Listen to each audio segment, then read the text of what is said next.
Without further delay, let's now join our Rise Abuja studios to have a conversation with Chris Nwaokobia, convener, Country First Movement, and a member of the Obidati Presidential Campaign Council. Good morning, Chris. Good to have you join us again. It's always a pleasure. Good morning. My pleasure to be on with you. Good morning, Annie. My pleasure. Good morning indeed.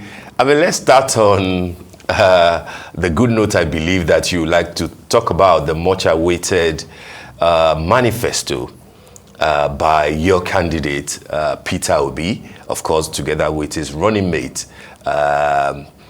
It's possible, the manifesto says, a 62 or 72-page document. One, Chris, why did it take so long? Almost 2 months into the campaign and less than 90 days before the elections. And what is the core of this possibility that Obidati is promising Nigerians?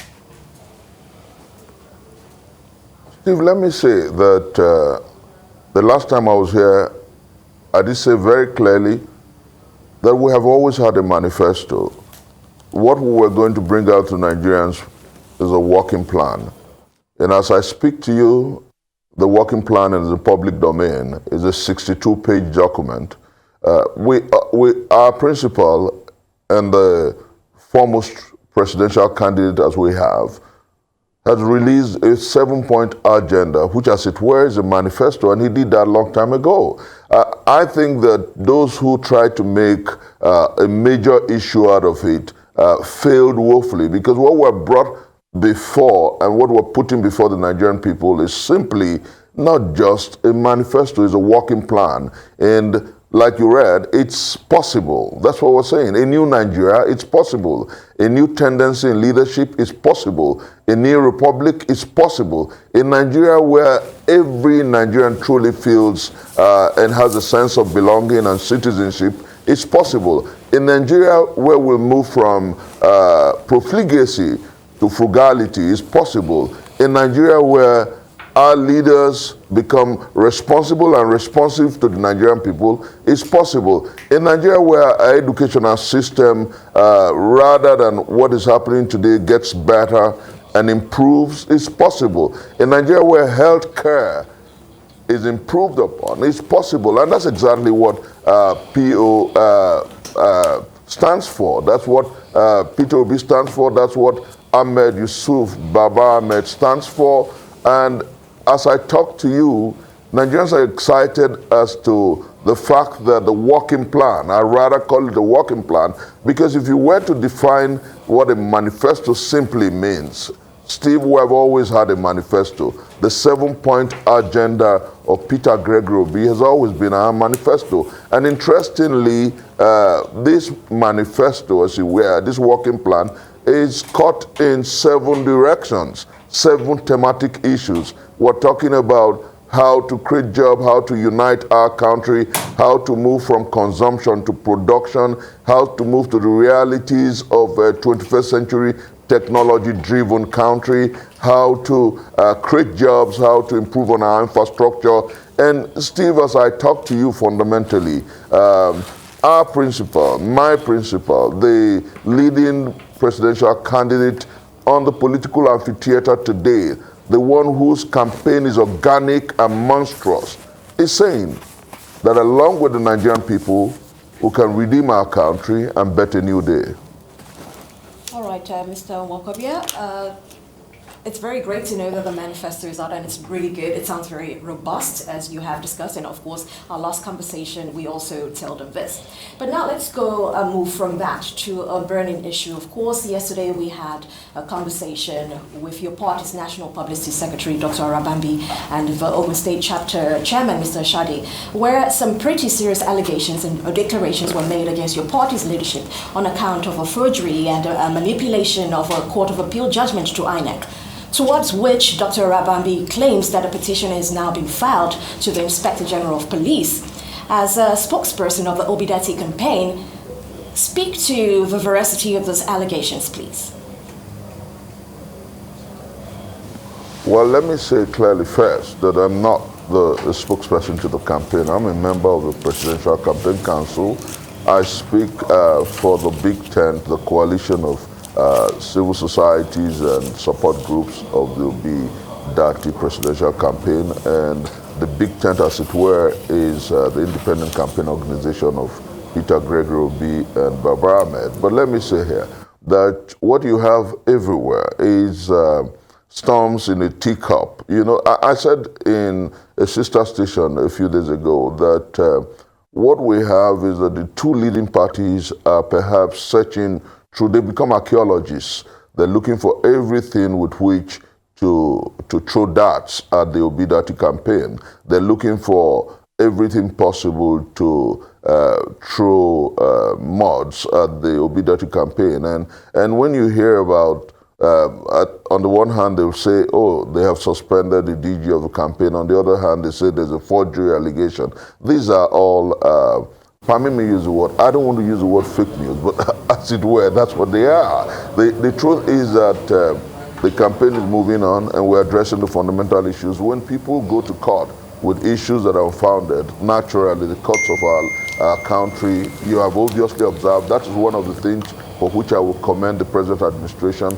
The judiciary is beginning to get largely independent, and they're dealing with fundamental issues.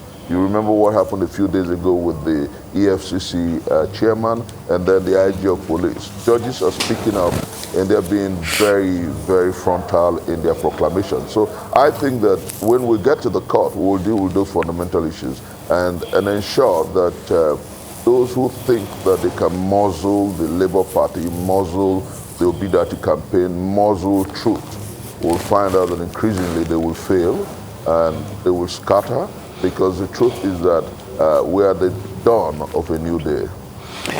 All right, Chris, what a lot of people will say is that the people who are raising allegations in Ogun State chapter of the Labour Party are party members, party executives that you met in Labour Party, that your candidates, including the Director General of the campaign, Dr. Okupe, met on ground in Labour Party in Ogun State. And therefore, the allegations of external infiltration, etc., might not hold so much water, because this is, for want of a better word, their party.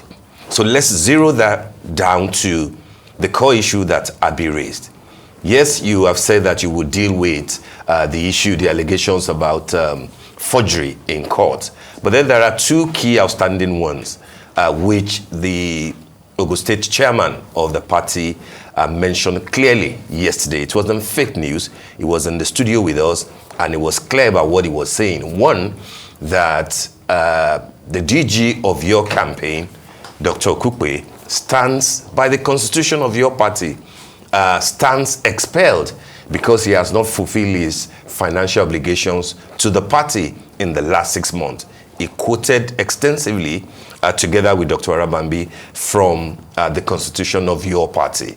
My question to you first is, what is the situation with Dr. Okupe? Will the national ESCO of your party lord it over the Ogun State chapter in reinstating Dr. Okupe? And then two, he alleged financial, misappropriation. Can you hear me, Chris? Can you hear me? Yeah, I can hear you very well. Okay, so the second leg is that he also alleged some financial misappropriation. And he said clearly that when the party has a rally or a campaign in any state of the federation, 100 million naira is budgeted from the council. And that was the situation with the campaign in Ibadan. And then you also need to mobilize people from other neighboring states. And that 20 million was budgeted for Ogun State, which never got to them. Instead, what he claimed that they got was about 4-point-something million from Dr. Okupe's personal money. Can you shed light on how this works? Was 100 million naira released for the Ibadan campaign? And then the understanding of people is that the Obi Dati movement does not give shishi. Are you now giving more than shishi, 20 million to every state that will need to mobilize people, including 5,000 proposed per person for feeding when they go for such campaign? Can you tell us extensively what really is the situation there? Let me say first that under the Labour Party constitution, the state chapter has no right to unanimously, without setting up a disciplinary committee, suspend or expel a member. You have to invite anywhere in the world, across political parties, you have to invite anybody who has an accusation, an allegation against the person to make his response to it. You cannot just suspend. That's point number one. Because I want to get back to the initial statement you made, that this is within the party. But of course you know that people infiltrate parties. The chairman of the party in Ogun State is perhaps angry over certain issues. The reality on ground is that Labour Party is a vehicle for the Obidati campaign, but the Obidati campaign is actually a massive movement. It's a sweltering harmattan that really, as I speak to you, Steve, so many of the members of the Labour Party are trying to contend and understand the reality on ground. Perhaps that is one of the frustrations of the chairman in Ogun State. Now, regarding financial misappropriation, Steve, let's make these simple conjectures. If 100 million was released to the Oyo State, for the Oyo State campaign, how many states do you have in the Southwest? 6 states. If you were to divide it by 6, now I'm trying to make you think along with me as we talk. If you were to divide it by 6, you will not have 20 million. And then if you will not have 20 million, how could 20 million have been budgeted for Ogun State alone? Then what about the state where the rally was going to be held? You know, so I think that it's simply the case of the witch cried last night, the child dies this morning. People are trying to diminish. People are trying to reduce. People are trying to taint and tar the movement that the Obidati campaign epitomizes. But let me say this. It's just a storm in a teacup for 3 reasons.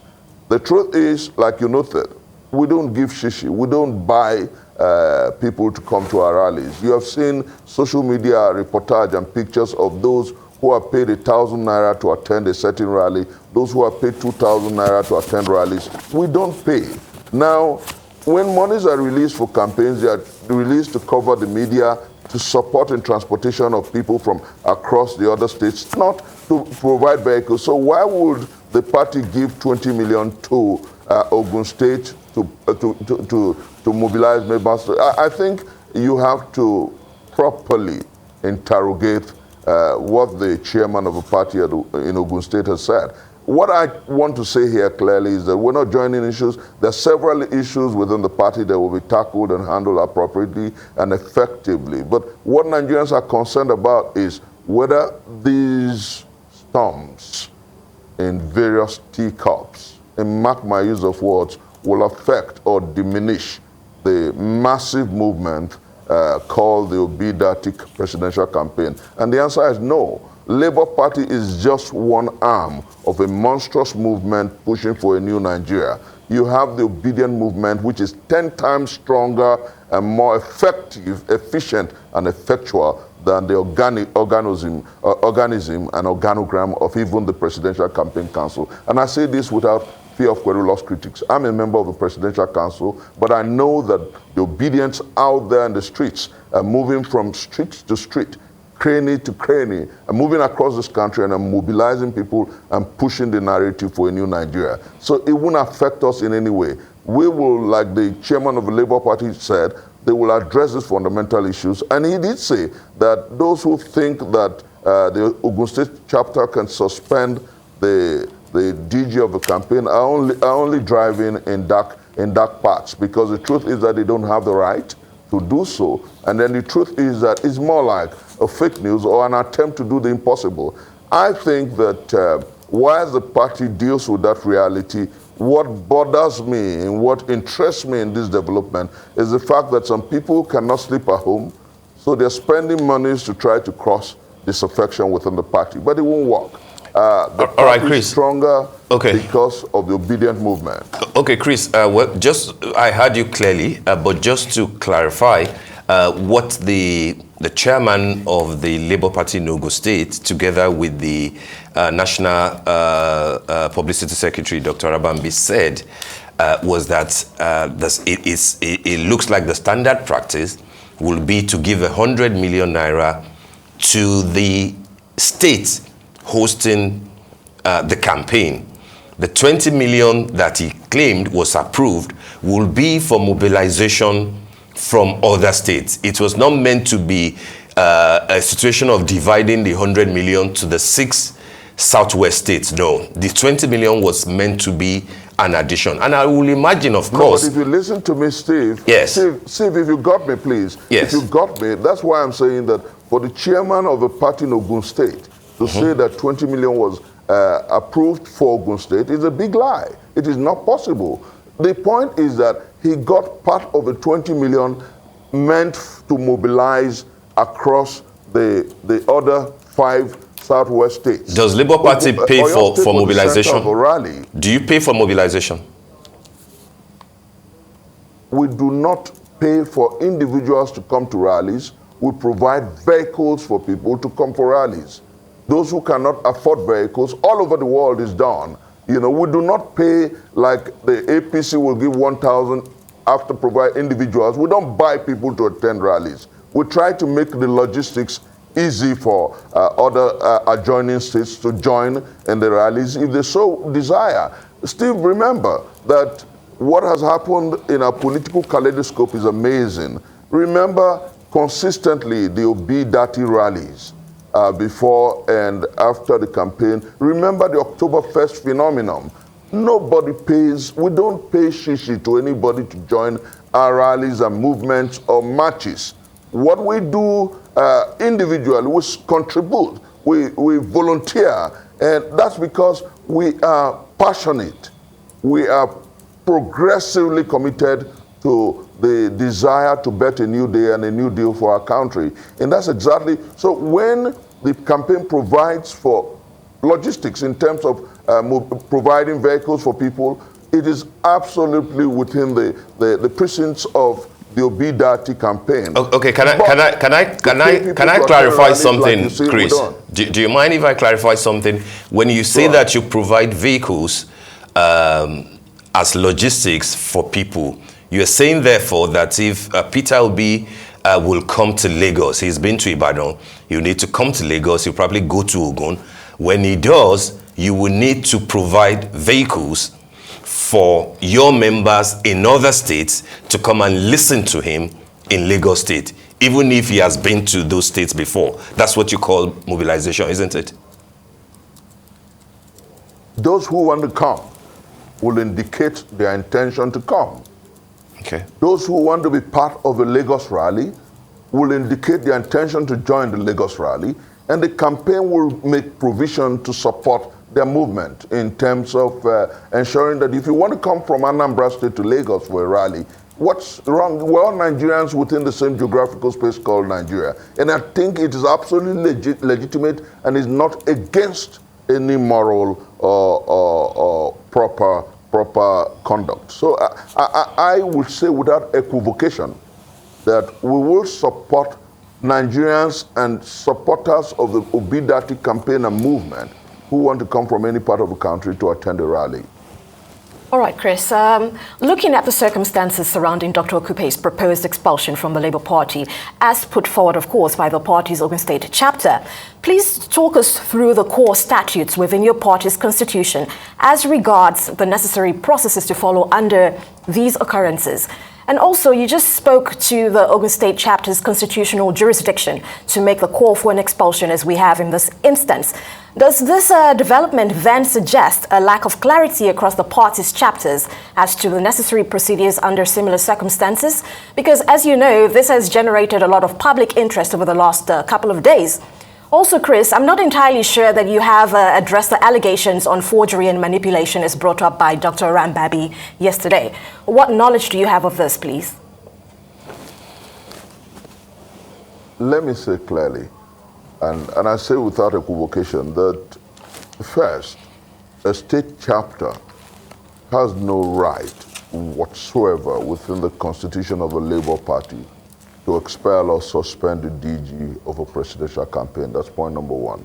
Then point number two, which is very important here, is that even in the Labour Party and its constitution, you cannot suspend or expel without giving to the party involved the right to defend him or herself or make a presentation regarding the allegations against the person. And then number three, which is fundamentally the issue you talked about, the forgery allegation. I am not here as a court of law, and if there is any such allegation and those who are taking it up want to go to court, the party will meet them in court. The fundamental issues is that I want you to understand this. The spokesperson of a party had spoken, the chairman of a party has said in no uncertain terms that the fake news should be disregarded. You ask yourself, why there's not been any rally in Ogun State? Why is the chairman of a party in Ogun State lynching, hanging on the campaign in Oyo to make his declarations? Why, and I want you to look at it, why are they talking about issues about the North-South divide in their statements? You read the statement, you will understand. Then you will understand, like I said, it's just the proverbial, the witch cried last night and the child dies this morning. There's someone beating the drum somewhere, and we're not distracted. That's exactly whatever they do to fund and push the news everywhere. The truth is that the Labour Party is united and has come out as a party. The chairman has spoken and said in no uncertain terms that Nwaokobia, Dr. Nwaokobia remains the chairman, the DG of the presidential campaign of Obi and Dati, Baba Ahmed. He has said in no uncertain terms that the issues within the parties will be handled within the parties. And like I said, and this is what must interest Nigerians who are listening, Labour Party is a vehicle to the redemption of a country. Those who are driving this vehicle are a monstrous movement of millions of obedience across this country. So many of them are not even card-carrying members of the Labour Party, but they identify with the candidacy of the incoming, God willing, President of the Federal Republic of Nigeria, Peter Gregory Obi. They identify with his message and his philosophy, and they're pushing and nudging the message. So those who are busy trying to create disaffection within the Labour Party are just shooting in the dark. I want to say without equivocation, with every sense of certainty, that the issues of forgery will be dealt with within the party. If they go into court, we'll meet them in the court. Fundamentally, what is important here is the fact that those who are drumming up this storm in a teacup will fail, because the campaign is moving on. And just yesterday, the manifesto, quote unquote, what I call the working plan for a new Nigeria, was released. And as you and I talk today, tomorrow, you will see the presidential candidate of the party and the director general of the campaign formally unveiling it and talking to Nigerians as to the way forward. We are not deterred, we're not disturbed. We are committed unalterably to the redemption of our country, which is a reality in about to happen. All right, Chris, does it bother you at all that while your party is dealing with the situation in Ogun State, there are still some unresolved issues within the Labour Party in Lagos State? The former chairman of the party in Lagos State, Professor Ifagbemi Awamaridi, is still in court against the choice of the party in picking Agbolabo Rosevival as the candidate of the party. You have two key states in the southwest, Lagos and Ogun State, having issues that might affect the chances of your presidential candidate. I agree. I see your point about the organic movement of the obedience. But then you know how it works in politics. Simple technical issues at the law court can, cause a lot of problems ultimately for your party. How will you deal with these issues that are still there without making it look like, oh, the Labour Party is just a vehicle that the obedience are using, and therefore making it look like Peter Obi is almost like an independent candidate who does not seem to care that much about the local internal politics of the vehicle that is using to actualize his aspiration? Let me say, Steve, that I truly understand the fact that there are issues to be handled and resolved within the Ogun State Party chapter. There are issues to be resolved within the Lagos State Party chapter. But like every political process, we're working on that. And if there's anything I must say, the Nigerian people understand that Peter Gregory Obi is committed to ensuring that Labour Party is not only united, but Labour Party is a monstrous, harmonious family. And he's working at that and working effectively on that. So I believe that the issues regarding Lagos is being dealt with effectively. We're talking with all the interests and the parties involved.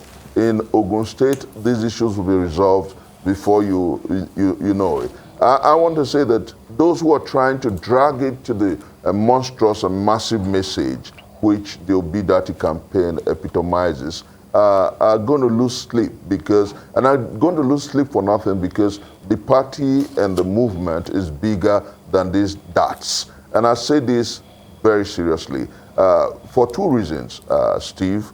The first is that in Lagos, the obedient movement, the Rose Vival campaign, and even those who are a bit overwhelmed by reason of the fact that across the nooks and crannies of the state, the Labour flag is everywhere and people are canvassing the candidacy of Peter Gregory Obi and indeed the government. Understand that in politics, everywhere in the world, you have a few individuals who will have one or two problems and disagreements, and they will be dealt with, they will be understood, they will be resolved within the organism and the organogram of the party. That's been done. I want to rehearse and restate that the organic movement, like you noted, is over and above these diatribes. Steve, are you aware that across the 6 geopolitical zones, the parties that is the most on ground, even in the north, is the obedient movement, the Labour Party movement? Go and check out. No, I'm not aware. But by which I'm not aware. I mean, who's authenticating that? That is why. No, but let me inform you. That is why in Kaduna State, yes, may God bless the soul of that great Amazon, they came after her because the song across the nooks and crannies of Kaduna State is Obi Go Save Us. In Abia State, may God bless the soul of the failed campaigner, the chairman, who was murdered. And I think that this is a platform for me to call on the security agencies to improve on the protection of lives and properties, to call on INEC to ensure that people abide by the dictates of the Peace Pact signed, call on the National Orientation Agency to continue to preach and to begin if they haven't started. The Country First movement, which I represent, has been telling the people out there that it's election, not war.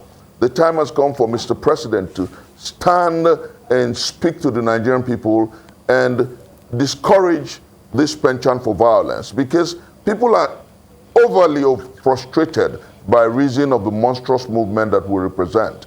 The Obidati campaign is the sweltering harmattan sweeping across our country, and those who are frustrated, those who are desperate, are resorting to violence against our people. And the time has come for us, including the media, every true well-meaning Nigerian, to begin to speak up against violence in our political kaleidoscope. Because whether we like it or not, Nigerians are insisting on a new day and a new deal. And through the instrumentality of the peaceful ballot-based people's revolution ahead of us, we shall have a new day. We shall bet a new republic. We shall bet a new dispensation in leadership, and we shall make leadership responsible and responsive to the people of this country. That's fundamentally what is important to the Nigerian people, and that is why the obedient movement is organic. That is why we implore and we're asking Labour Party to understand that the urgency of now and the reality is the fact that Peter Gregory Obi is beyond the politics of now. He's a candidate that appeals to the soul of the Nigerian people, and everybody who truly wants a new Nigeria must come along and let's bet a new day for our people. All right, Chris, we're right there with you. We hear you clearly, but let's lead you back to your previous chain of thought around the internal dynamics within your party. Could we please get some specifics? Let's look at some of the Labour Party's internal conflict resolution mechanisms for handling cases against its members as enshrined in its constitution. What level of importance is attached to this as the Labour Party, and at what points do they actually apply? Is this a first or last resort kind of situation?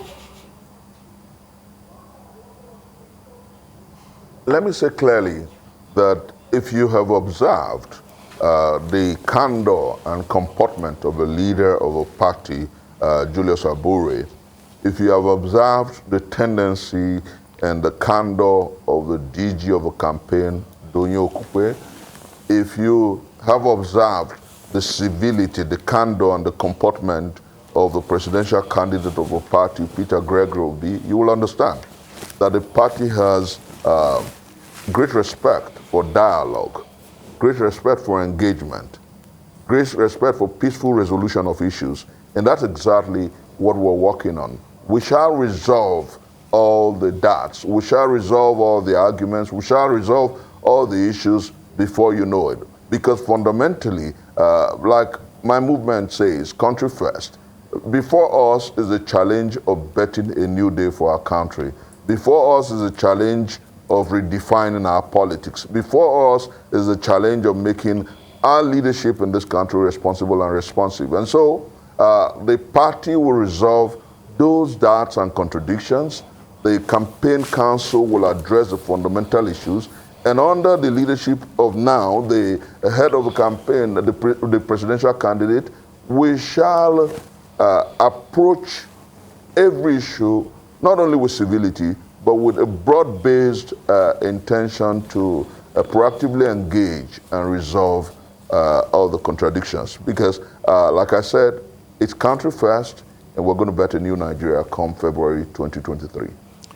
All right, Chris, as we run out of time before we let you go, I'd like you to speak to one or two issues around the manifesto. I have a feeling that, of course, that Mr. Peter Obi will speak to them later this evening at the Arise Town Hall. But just a quick one. What your critics say outside, or the critics of Mr. Peter Obi, is that when he says he wants to move Nigeria from consumption to production, a lot of people, which is a core part of what he has put in his manifesto, people wonder, and they do say that, but Mr. Peter Obi is one of the largest importers in Nigeria. That what, how can he be talking of production when he has spent a good chunk of his business life, importing goods into Nigeria? That's one. How will he ensure that? Will his businesses stop importing on the one hand while he's trying to take Nigeria from consumption to production and manufacturing? And secondly, you and I know how bad the situation of fuel is in the country at the moment. What does the manifesto say about NNPC Limited, about food regulation, about subsidy payment, and how the oil that we have in abundance will stop being a curse to majority of Nigerians? What is the position of the manifesto of Peter Obi on the oil and gas industry? Let me fundamentally start with the darts people throw at the citizen Peter Obi as a massive importer of goods and services, and differentiate citizen Peter Obi from the presidential candidate and incoming president of the Federal Republic of Nigeria, Peter Obi. These are two individuals, two separate entities. As an individual trying to build business and survive, he had his businesses. He may have been a major importer. As a presidential candidate who understands the reality and the urgency of now, he understands that we can make our country a massive production center. He has said in no uncertain terms and has provided in the manifesto that we will use and exploit the arable lands across our country to grow wealth. He has talked about the North as the new oil of our country, the land in the North. we're a country blessed by God with amazing resources and riches ineffable. And Peter Gregory Obi understands that. The Labour Party understands that. And in our manifesto, we've in no uncertain terms talked about how to grow wealth. And that is using our arable land, our arable wealth to grow wealth. And the second is human capital resources, meeting the realities of the fourth industrial revolution. And the third is creating jobs by ensuring that we engage our young people effectively and efficiently. The other very important line, which of course he has said in no uncertain terms, don't forget, Steve, that the issue about the oil theft in our country was brought to the fore when Peter Gregory Obi challenged those who run this enterprise, when he said that oil theft is a big business and not perpetrated by low on ordinary citizens. That oil theft is not like walking into a shop and stealing sweet. That oil theft is a big conspiracy against the Nigerian enterprise. And a few days afterwards, you saw what happened when the issues about the monstrous larceny that has become a trajectory in the oil sector, the various pipelines attached, illegal pipes and all that attached to national oil pipelines became the issue. He has not, before becoming the president of Nigeria, he has raised fundamental issues about the larceny in the oil sector. Peter Gregory Obi has said, both in the manifesto and in several outings, live interactions, that we will not only ensure that Nigerians' wealth is used to benefit the masses of our country and improve on our nation, but we will ensure that no kobo is lost on profligacy. He has said in no uncertain terms that we're not going to go borrowing when we have enough here, and that if we must borrow, we will borrow for things that work, not for consumption. And we have the best manifesto, and Steve, go through it, you'll see it. We're not talking about the 82 lies, 80 lies that the APC told us in 2014, 2015, that became 82 lies a few weeks ago in their new manifesto. We're not talking about the covenant with Nigerians that Atiku Abubakar put out, that somebody has come to say, I was the one who wrote that paper and nobody has acknowledged me. We're talking about a manifesto that Peter Gregory Obi is part of its creation. We're talking about a manifesto that speaks to the fundamental issues of nationhood, of our economy, of our growth, and of our unity as a people. And let me say, Steve, that in the town hall meeting that perhaps will come in today, we believe and we hope that the other leading candidates will make themselves available, because that's one of the conditions that were put out. But as I speak to you, fundamentally, Steve, Peter Gregory Obi has said in no uncertain terms that the time to rework, rebuild, reposition, and refocus Nigeria for growth and progress is now. And the first and the most important thing he's going to do when he becomes the president of the Federal Republic of Nigeria is to work on uniting and securing Nigeria. Because never have we been this divided and disunited all right, in our history. All right, Mr. Chris Nwaokobia, we have unfortunately run out of time on this segment. Than now. All right, Chris, unfortunately we have come to the end of the segment and we might not be able to carry on with that chain of thought, but we want to thank you so much for joining us this morning.